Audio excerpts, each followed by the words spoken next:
తీసుకో.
చెడదొబ్బకండి ప్లీజ్ అండి.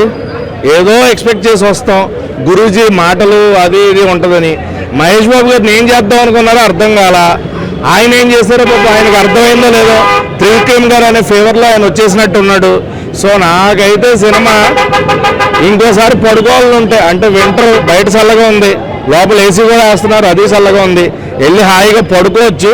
సో పడుకోవడానికి వెళ్ళాలనుకుంటే గుంటూరు గారంకి వచ్చేయండి. గుంటూరు గారం కాదు, అమ్మింటికి దారేదికి వచ్చేయండి.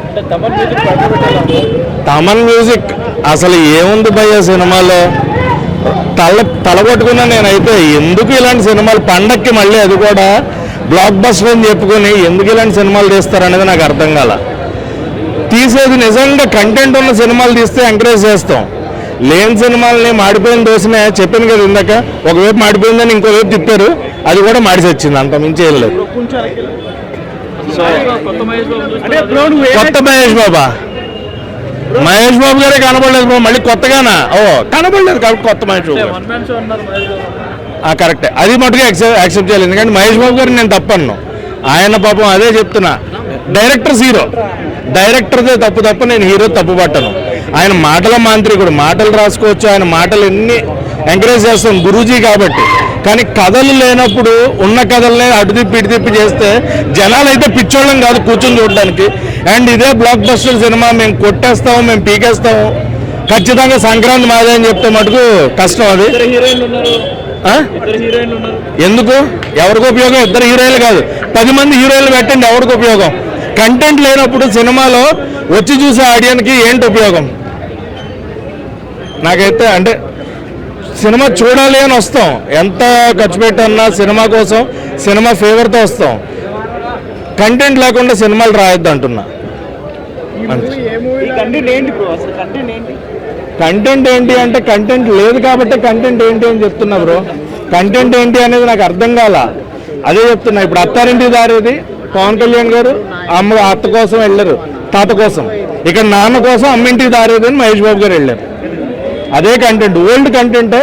మహేష్ బాబు గారితో కొత్త డైలాగులు చెప్పించి ఓవర్గా ఎగ్జాజరేట్ యాక్టింగ్ చేయించారు తప్ప కొత్తగా ఏం చూపించాల. గుంటూరు కారం పేరుకి న్యాయం జరగలేదంట. కారంలో ఘాటు కాదు, ఆ లోపల ఉన్న గింజలన్నీ తీసేసి వదిలినట్టుంది. నాకైతే కలేజాలో చూసాం బ్రో ఇదంతా కూడా. ఇది మహేష్ బాబు గారిని కలేజాలో చూసాము, కొత్తగా ఏదో చూడాలనుకుంటున్నాం. పోగిరిలో హెయిర్ స్టైల్ కానీ అది కానీ ఒక అతిథి ఇలాంటి చూసేసి ఉన్నాం ఆయన్ని. ఇంకేదన్నా వెరైటీగా ప్లాన్ చేయండి అంటున్నాం. మహేష్ బాబు గారు లాంటి యాక్టర్ని మీరు వాడుకోవట్లేదు అంటున్నా. అలాంటి యాక్టర్ని పెట్టి అంత మంచి పవర్ఫుల్ టైటిల్ పెట్టి ఇందాక మీరు అన్నట్టు కానీ ఘాటు లేకుండా మా మీద వదిలేస్తే జనాలు ఏమైనా పిచ్చోళ్ళ రిపీట్లో చూడడానికి. మహేష్ బాబు గారు లాంటి యాక్టర్కి పెట్టాల్సిన సాంగ్ అది. ఒక మాట అడుగుతున్నా, పెట్టిన వాళ్ళు ఎవరన్నా కానీ మహేష్ బాబు గారు లాంటి యాక్టర్కి పెట్టే సాంగ్ అది. ఆయన ఏ ఉద్దేశంలో చేశారో నాకు తెలియదు. నేను అందుకే అంటున్నా, మహేష్ బాబు గారిని నేను తప్పు పట్టట్లా. డైరెక్ట్ ఒక్క హై మూమెంట్ కూడా లేదు. అసలు హాఫ్ల దాకా ఎందుకు బ్రో, ఫస్ట్ అరగంటకే అమ్మా ఏంటిది అనిపించిందంటే మీరే ఆలోచించుకోండి. ఫస్ట్ హాఫ్ అన్ అవర్కే చాలరా బాబు, ఎంతసేపు ఉందా సినిమా అనిపించింది. డిజాస్టర్, 3 కాదు డిజాస్టర్. అజ్ఞాతవాసి కూడా బెటరే బ్రో. పవన్ కళ్యాణ్ గారు ఆ కొంతవరకు ఈజీ ఉంటే యాక్టింగ్ మాకు బాగా నచ్చింది. సో నాకు అజ్ఞాతవాసి అన్న కూడా పర్లేదు అనిపించింది.